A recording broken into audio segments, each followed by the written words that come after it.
Un simple clic sur un écran à bord d'un pétrolier et l'Europe perd son gaz. Mais ce n'est que la partie visible d'un problème colossal. Imaginez la scène. Quelque part, en pleine mer, le capitaine d'un immense tanker de gaz naturel liquéfié observe son écran de navigation et change soudainement de cap.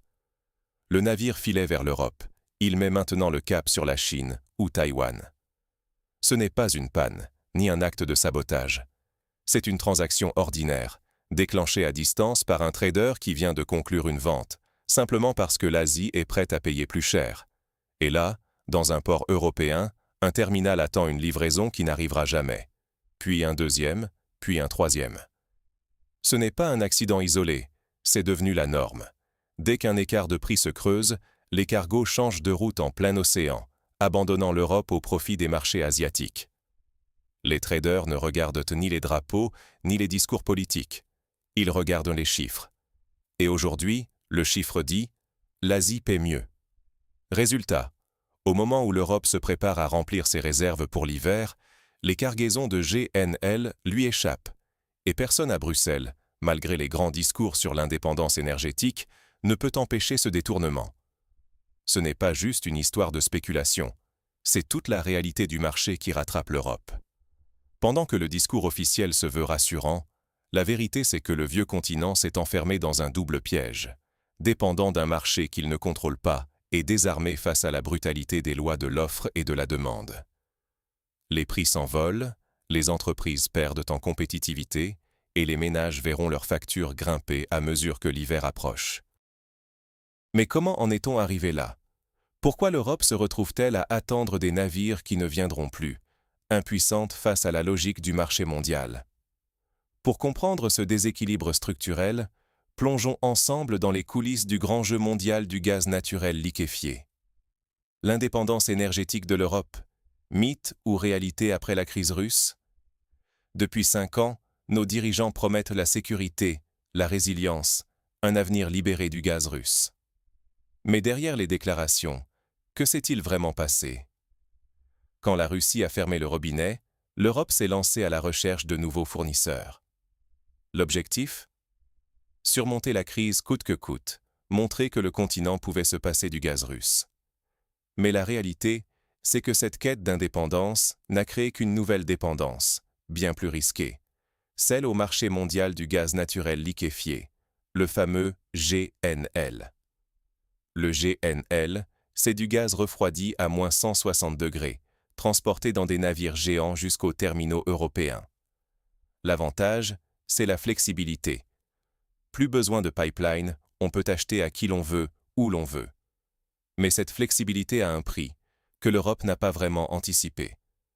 Car sur le marché du GNL, tout le monde est en concurrence, et l'Europe n'a aucun avantage structurel. Elle est désormais un simple acheteur parmi d'autres, dépendante des aléas d'une compétition mondiale impitoyable.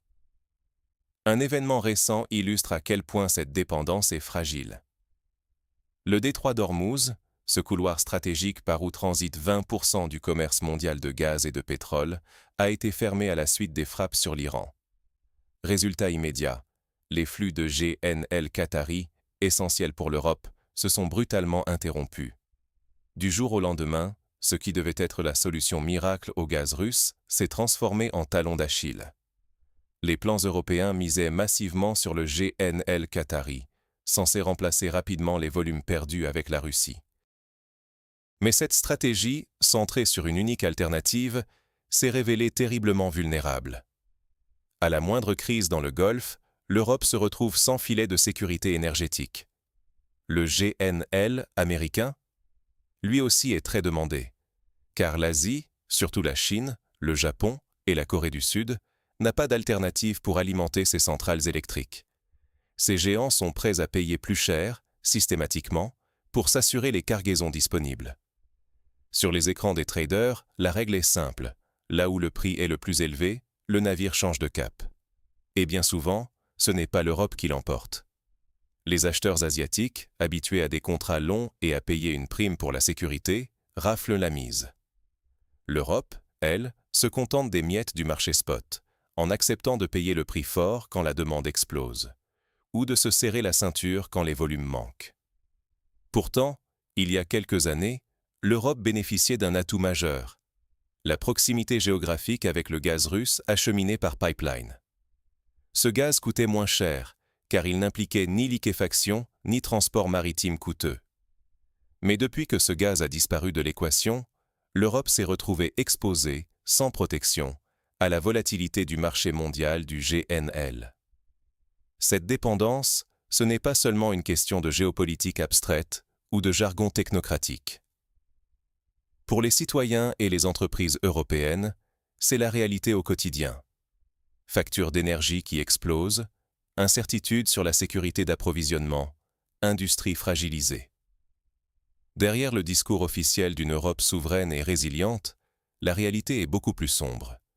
La Commission européenne a discrètement abaissé ses objectifs de remplissage des stocks de gaz pour l'hiver, passant de 90% à 80%. Pas d'alerte, pas de conférence de presse dramatique, juste un changement réglementaire silencieux, comme un aveu implicite que l'objectif précédent est devenu impossible à atteindre. On ajuste les chiffres, mais on ne reconnaît jamais l'échec. Et cette communication confiante contraste violemment avec la fébrilité des marchés. L'été, loin d'être un moment calme où la demande baisserait, devient la saison critique où l'Europe doit remplir ses stocks en prévision de l'hiver. Or, c'est justement durant l'été que la bataille pour le GNL s'intensifie. Les pays asiatiques, frappés par des canicules et des pics de consommation électrique, montent les enchères pour obtenir le gaz dont ils ont un besoin vital. L'Europe, elle, participe à cette course de vitesse avec une longueur de retard. Les traders le savent, les acheteurs asiatiques le savent, et l'Europe commence toujours en position de faiblesse. Les pronostics, pourtant, il y a à peine un an, étaient optimistes. L'offre allait augmenter, la concurrence entre Américains, Qataris, Canadiens allait faire baisser les prix. Mais la réalité, c'est que la majorité de ces nouvelles capacités de production n'arrivera pas avant 2026, voire 2028, selon l'Agence internationale de l'énergie. Jusque-là, le marché restera férocement tendu, la volatilité sera la règle, et le moindre incident dans le détroit d'Ormuz ou ailleurs pourra provoquer des envolées de prix et des pénuries soudaines. L'incapacité de l'Europe à diversifier réellement ses approvisionnements, à sécuriser des contrats de long terme ou à investir dans ses propres capacités de production expose le continent à une volatilité dangereuse. C'est une épée de Damoclès au-dessus de notre économie.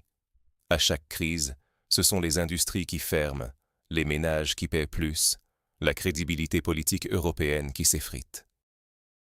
Et le plus inquiétant dans tout ça, c'est le décalage croissant entre les discours rassurants des responsables politiques et la réalité implacable du marché mondial.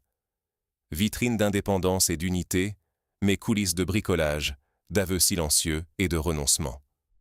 Alors, si cette vulnérabilité existe depuis longtemps, pourquoi l'Europe est-elle aujourd'hui systématiquement perdante face à l'Asie? C'est ce que nous allons décrypter tout de suite. Sur le marché du GNL, c'est le plus offrant qui l'emporte, et l'Asie ne lésine pas sur les moyens. Il faut comprendre que le gaz naturel liquéfié, c'est un jeu planétaire où les règles ont changé. Avant, le gaz circulait surtout par gazoduc, avec des contrats de long terme, des relations stables, un certain contrôle. Mais avec le GNL, tout s'est internationalisé. Les cargos chargés de gaz peuvent changer de cap en plein océan, à la recherche du client le plus généreux. Résultat ? À chaque instant, c'est l'enchère, le bras de fer. Et dans cette course, l'Asie a toujours eu l'avantage. Pourquoi ? Parce que des pays comme le Japon, la Corée du Sud, Taïwan ou la Chine dépendent totalement des importations pour leur énergie. Ils n'ont ni ressources locales, ni alternatives crédibles à court terme. Pour eux, rater une cargaison, c'est risquer la panne. Alors ils payent plus, systématiquement. L'Asie est de longue date le marché premium, et les traders le savent. Dès que l'écart de prix est significatif, les cargos font demi-tour direction Shanghai, Yokohama ou Busan. Cette dynamique s'est installée comme la nouvelle norme. Et l'Europe, dans tout ça ? Pendant longtemps, elle s'en sortait grâce à sa proximité avec la Russie et ses fameux contrats de long terme, verrouillés à des prix bien plus bas. Mais ce levier a disparu. Désormais, l'Europe doit se battre sur le même marché spot, sans filet, avec une main beaucoup plus faible. Et ce n'est pas près de s'arranger.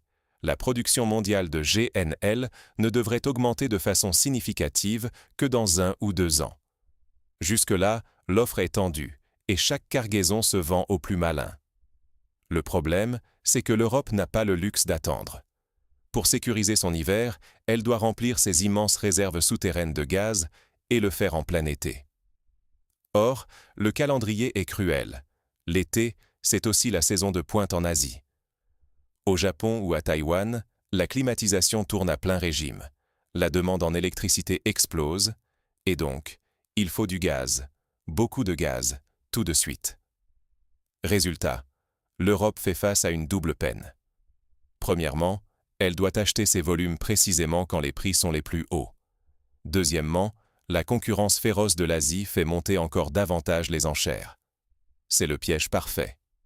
Regardez les chiffres. En France, par exemple, début juin, les stocks de gaz étaient à peine remplis à 21%, alors que la norme pour cette période serait autour de 40%. On parle d'un géant industriel, pas de la périphérie européenne. Un retard énorme qui oblige à se précipiter sur le marché, quel que soit le prix.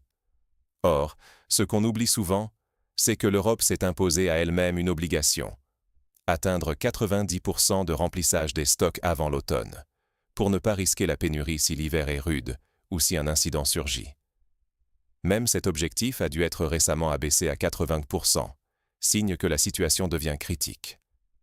Plus la date butoir approche, plus la pression monte. Les traders le savent, les fournisseurs aussi. Pour chaque cargaison, c'est la course contre la montre. Faut-il acheter maintenant au prix fort ou attendre, au risque de se retrouver les mains vides si l'Asie surenchérit encore davantage? C'est la stratégie du dilemme permanent. Impossible de temporiser, mais acheter dans la précipitation, c'est garantir des factures explosives. Et pendant ce temps, les perspectives de répit sont quasi inexistantes. Les nouveaux terminaux de liquéfaction aux États-Unis, au Qatar ou au Canada n'entreront en service que dans 1 an, voire 2. Jusque-là, chaque incident climatique, chaque tension géopolitique, chaque hausse inattendue de la demande peut provoquer une flambée des prix. Pour les ménages, cela signifie des factures toujours plus lourdes. Pour les entreprises, une perte de compétitivité qui menace des emplois, des filières entières. Il faut bien le dire, l'Europe s'est retrouvée prise dans une double impasse. D'un côté, elle doit impérativement remplir ses stocks, quoi qu'il en coûte, pour ne pas revivre le traumatisme de l'hiver 2022. De l'autre, elle ne maîtrise ni le tempo, ni les prix, car l'Asie s'impose à chaque tour d'enchère. Finalement, le marché est sans pitié. Chaque été, l'Europe paie davantage, affaiblie par un système qu'elle ne contrôle plus vraiment. Et contrairement au récit officiel d'une Europe stratège et résiliente, la réalité du terrain montre une dépendance profonde et un manque de levier. La question est donc inévitable. Face à cette situation de plus en plus intenable, tandis que le marché impose sa loi, que font les dirigeants politiques européens? Entre le marché sans pitié et le théâtre politique, un gouffre qui s'élargit chaque jour. C'est ce fossé invisible qui structure aujourd'hui la crise énergétique européenne. Regardons ce qui s'est passé récemment avec Bart De Wever, le Premier ministre belge. Il a osé mettre sur la table ce que beaucoup de dirigeants européens pensent tout bas. Sans normalisation des relations avec la Russie, l'Europe restera prisonnière de prix élevés et d'une insécurité énergétique chronique. Bref, il a simplement posé la question du bon sens. Comment faire baisser la facture? Résultat, sa voix a été instantanément muselée. La réaction n'a pas traîné. D'abord, riposte immédiate de Dan Jørgensen, commissaire européen à l'énergie, qui a écarté toute idée de retour aux hydrocarbures russes. Sans même évoquer l'ajustement discret des normes de remplissage des stocks de gaz décidés peu de temps auparavant. Un aveu silencieux que les objectifs initiaux étaient irréalisables. Ensuite, Kaja Kallas, à la tête de la diplomatie européenne, a coupé court. Tant que la guerre en Ukraine dure, aucune normalisation possible. Point final. Ursula von der Leyen a renchéri. Revenir au gaz russe serait une erreur stratégique. C'est, selon elle, le pire scénario. même si dans la pratique, beaucoup de ses propres mesures visent surtout à gagner du temps, faute d'alternatives crédibles à court terme. Le plus frappant, même le ministre belge des Affaires étrangères, Maxime Prévost, membre du propre gouvernement de Wever, a condamné les propos de son Premier ministre, parlant de signes de faiblesse et de danger pour l'unité européenne. On marche sur la tête. Un même pays, deux discours radicalement opposés à quelques jours d'intervalle. Et pendant ce temps, dans les coulisses, la plupart des dirigeants européens admettent en privé le besoin de pragmatisme, voire partagent les inquiétudes de Wever. Mais face aux caméras, c'est la ligne dure, intransigeante, qui prévaut. Ce divorce entre le discours public et le débat privé n'est pas anodin. C'est le signe qu'en Europe, la question énergétique est devenue un tabou politique. Nommer le problème, c'est s'exposer à la censure, voire à l'humiliation publique. On préfère réviser discrètement les seuils de remplissage des stocks, comme l'ont fait les autorités européennes cet été, plutôt que de reconnaître que le plan initial n'est plus tenable. C'est le syndrome soviétique. Quand un objectif devient impossible à atteindre, on baisse la barre, sans explication. Mais ce déni a un coût bien réel. D'abord, il mine la transparence démocratique. Comment débattre des vraies solutions si le constat de départ est interdit? Comment corriger une stratégie si toute proposition alternative est disqualifiée d'emblée comme trahison ou erreur stratégique? Ensuite, il prépare le terrain à une frustration sociale explosive. Car à force de nier la réalité, on fait peser sur les citoyens et les entreprises toute la charge de l'échec. La facture d'électricité, celle du gaz, la compétitivité des usines, ce ne sont pas de simples chiffres, ce sont des emplois, des fermetures de sites, des baisses de pouvoir d'achat. Regardez ce que disaient les chiffres. La France, pourtant géant industriel et membre permanent du Conseil de sécurité de l'ONU, affiche à l'ouverture de la saison une capacité de stockage de gaz remplie à seulement 21%, contre une norme de 40% pour cette période. C'est un retard énorme, alors même que la demande asiatique fait flamber les prix et détourne les livraisons de GNL. Résultat, pour espérer atteindre un niveau de sécurité minimal avant l'hiver, il faudrait acheter massivement, mais justement au moment où le marché est le plus tendu et les prix les plus élevés. Un double piège. Il ne fait pas bon attendre, il ne fait pas bon acheter maintenant non plus, mais il n'y a pas d'autre choix. Dans cette tension permanente, le marché ne fait pas de sentiment. Les traders ne lisent pas les communiqués de presse de Bruxelles. Ils comparent le spread entre les prix européens et asiatiques, et quand l'Asie paie mieux, les cargos changent de cap. Ce n'est pas une décision politique, c'est de la pure arithmétique. Pendant que les politiques réaffirment l'indépendance énergétique dans les discours officiels, dans les faits, leur marge de manœuvre est chaque jour plus réduite. Ce qui est nouveau et inquiétant, c'est que tout raisonnement pragmatique est désormais sanctionné. Osez dire, il faudra peut-être un jour parler à la Russie, même en précisant « après la guerre », suffit à déclencher une tempête politique. Le résultat, on le voit avec Bart de Wever. En quelques jours, il a été contraint de corriger le tir, de reformuler, de s'aligner sur la ligne officielle. Même les nuances ne sont plus tolérées. Tout cela révèle une Europe qui s'enferme dans le déni, masque sa faiblesse stratégique derrière une communication de façade et refuse de regarder en face la réalité du marché. Mais alors, concrètement, qui aujourd'hui paie le prix de cet écart grandissant entre la réalité et le discours? Entre factures d'électricité, chômage industriel et promesses creuses, l'addition arrive. Et cette addition, elle ne se résume pas à une ligne abstraite sur un graphique ou à une statistique dans un rapport de la Commission européenne. Non, elle s'incarne dans la vie quotidienne, dans la difficulté à payer la prochaine facture, dans l'angoisse de voir son usine réduire la voilure ou même fermer, dans la crainte de voir l'emploi disparaître, et tout cela alors que le discours officiel continue d'afficher une confiance presque insolente, comme si tout était sous contrôle. Prenons le cas des industries les plus énergivores, la chimie, la métallurgie, le verre, la céramique. Leur compétitivité dépend directement du prix du gaz. Quand ce prix explose, elles n'ont que deux solutions. Répercuter la hausse sur leurs propres tarifs, au risque de devenir trop cher pour leurs clients, ou réduire leur activité, voire s'arrêter temporairement.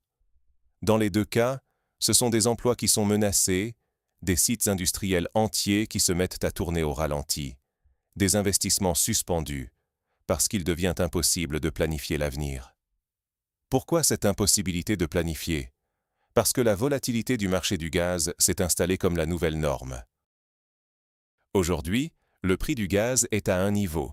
Demain, il peut doubler ou s'effondrer, et personne n'est capable de prédire à quel niveau il se stabilisera. Impossible, dans ces conditions, de lancer un projet industriel sur 10 ou 15 ans. À chaque saison, tout est remis en cause. Cette incertitude freine l'innovation, décourage les investissements étrangers et donne un avantage décisif à des concurrents situés en Asie ou outre-Atlantique, là où les prix sont plus stables ou les politiques plus pragmatiques. Pour les ménages européens, la conséquence est tout aussi directe. Les prix de l'énergie, qui flambent, alourdissent les factures d'électricité et de chauffage. Ce n'est plus juste une inquiétude pour l'avenir. C'est un problème concret à régler tout de suite, chaque mois.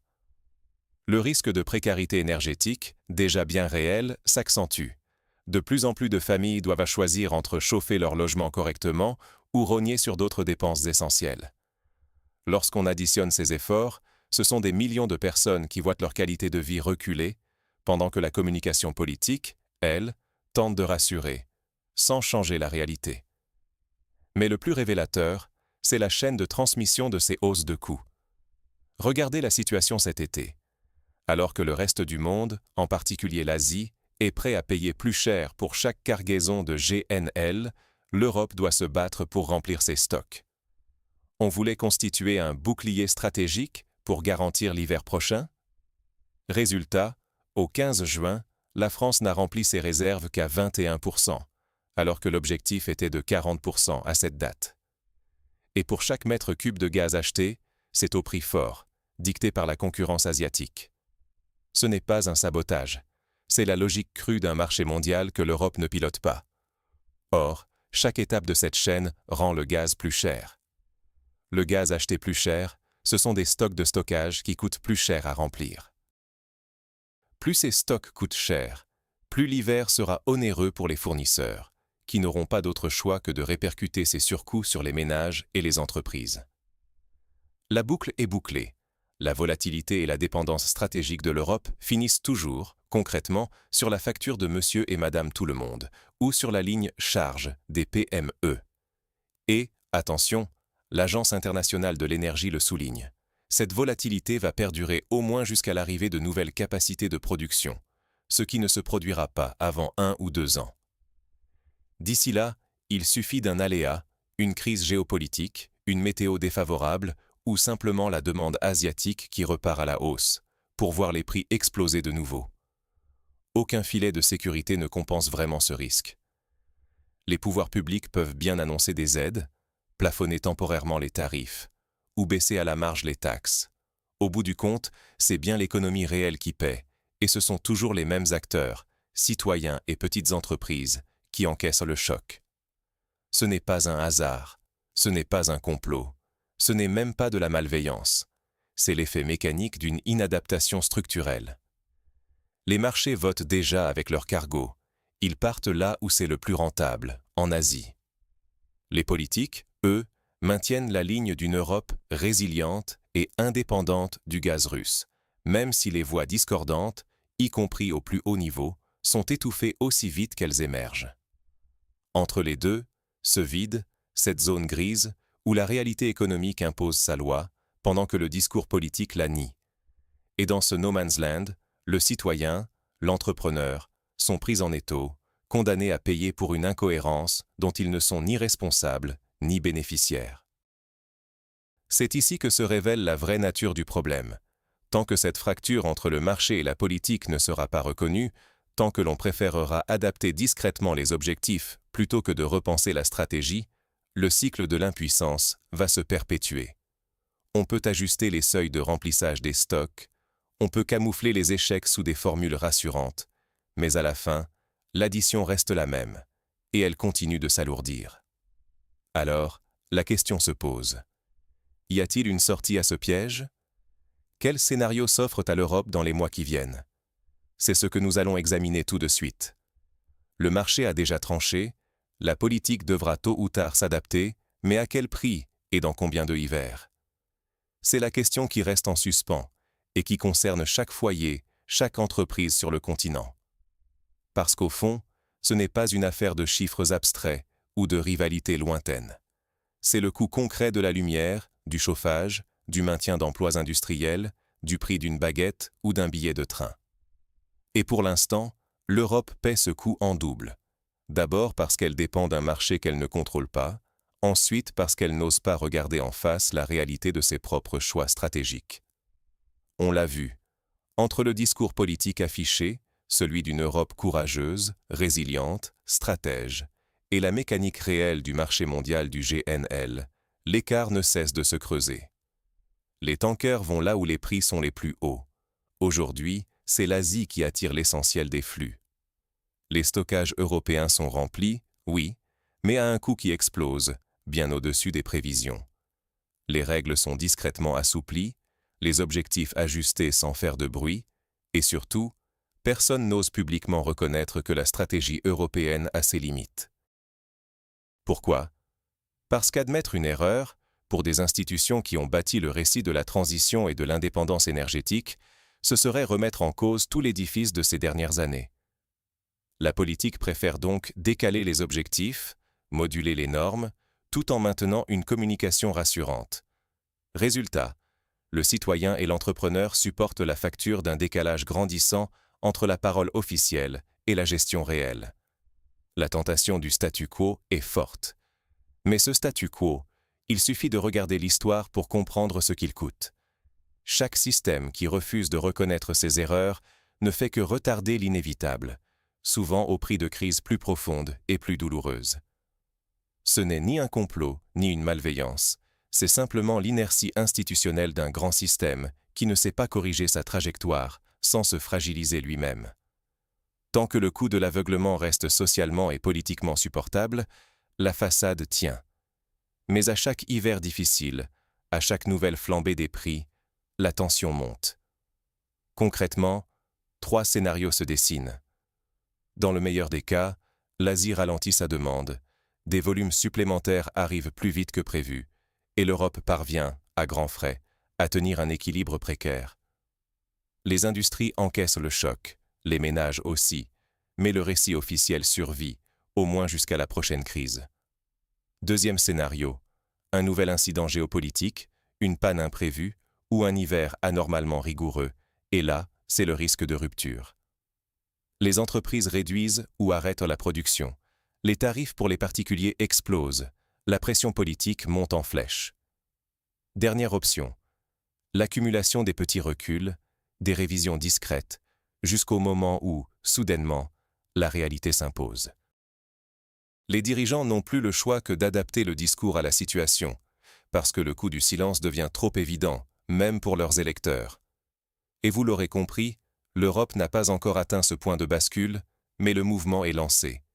Ce n'est plus une question de volonté, c'est une question de temps, et de combien de cycles le système pourra encore tenir sans reconnaître l'impasse. Chaque hiver, chaque crise supplémentaire rapproche ce moment. Alors, que faudrait-il pour que la politique rattrape enfin la réalité du marché? Sans doute un sursaut de lucidité, mais aussi un débat honnête, ouvert, où l'on accepte de remettre en question les certitudes passées. Parce que sinon, c'est la stabilité économique et sociale du continent qui est en jeu. Ce n'est qu'en reconnaissant les limites du modèle actuel, en acceptant de revoir ses choix, qu'on pourra éviter de nouvelles crises, ou pire, de s'y habituer.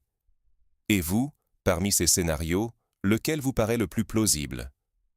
Qu'est-ce qui pourrait, selon vous, forcer les dirigeants européens à changer de cap publiquement, pas seulement en coulisses? Dites-le en commentaire, on en débat ensemble. Si vous êtes resté jusqu'ici, c'est que le sujet vous parle. Abonnez-vous, ici, chaque semaine, on creuse l'actualité sans tabou ni simplification, juste les faits et l'analyse.